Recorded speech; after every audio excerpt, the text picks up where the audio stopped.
Now, how do antigens interact with the immune system of human body? So there is something called as epitopes.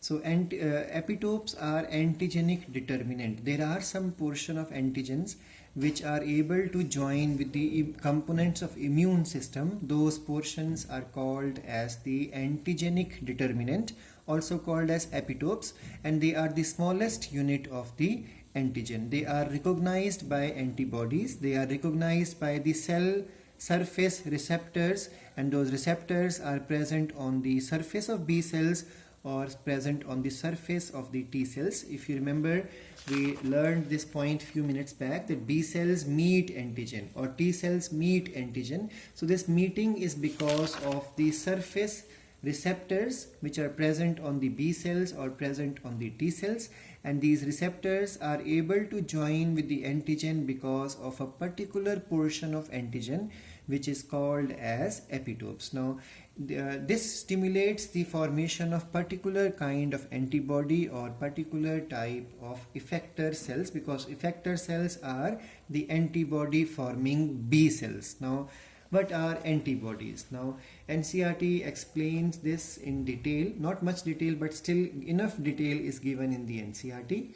So according to the topic of antibody, which is also called as immunoglobulins, short form of representation is capital I and small g. So Igs basically are the type of proteins. So these are protein molecules which are generated in the living body, and they are specifically inactive. They specifically inactivates an antigen. Remember, just like every lock has a particular key to open, in the same manner every antigen will cause a particular type of antibody to be synthesized. That means they are specific to one another.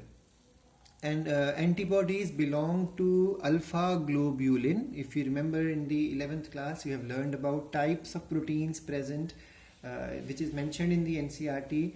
So they belong to the Y globulin class of the serum protein. Serum is the plasma minus protein. Clotting protein would be called as serum.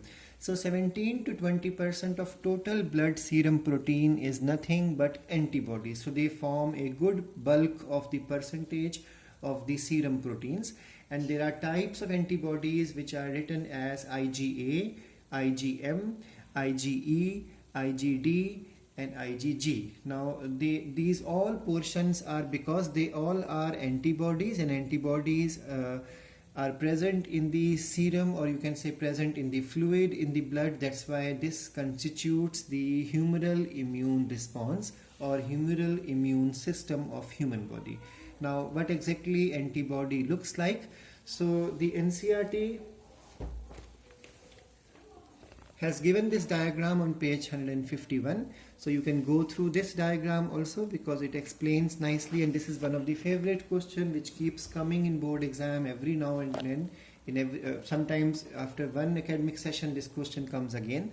So the structure of the immunoglobulin is that it is a Y-shaped. So it looks like the alphabet Y shaped protein molecule, and this molecule has two identical halves, and each half carry one heavy chain and one light chain. So you can see in this NCERT diagram that there is a long chain and another long chain, and then there is a small chain and another small chain.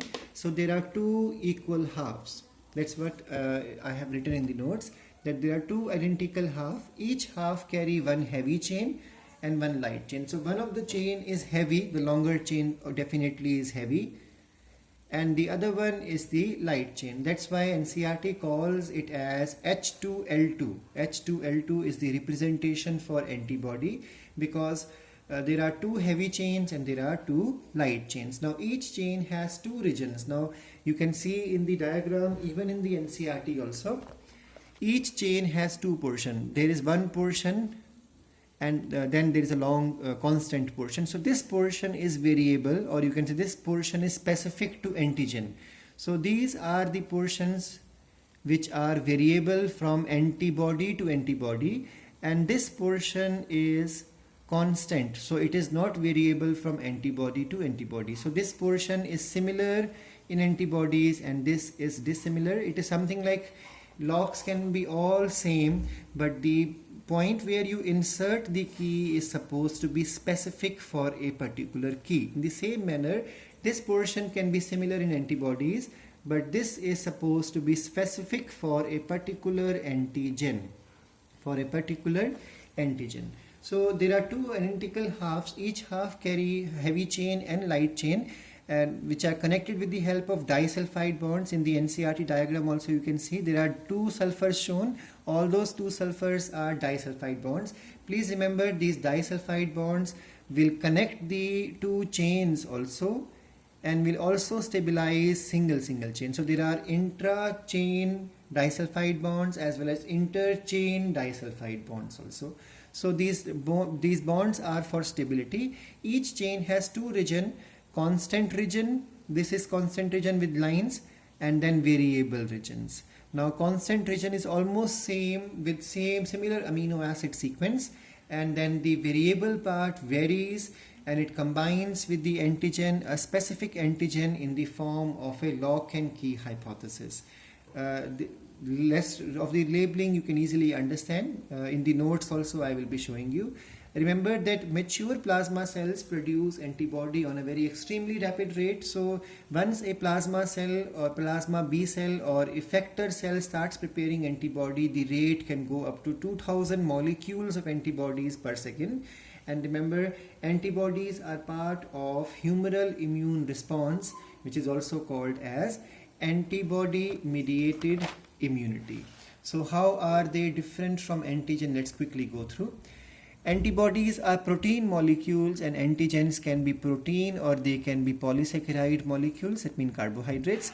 Antibodies are synthesized by an animal to combat the foreign material, and antigens are the foreign material that will cause the formation of antibody. Antibody occur on the surface of plasma as well as in the fluid of the body. Antigens are present always on the surface of the microbe, or otherwise they may exist as a free molecule.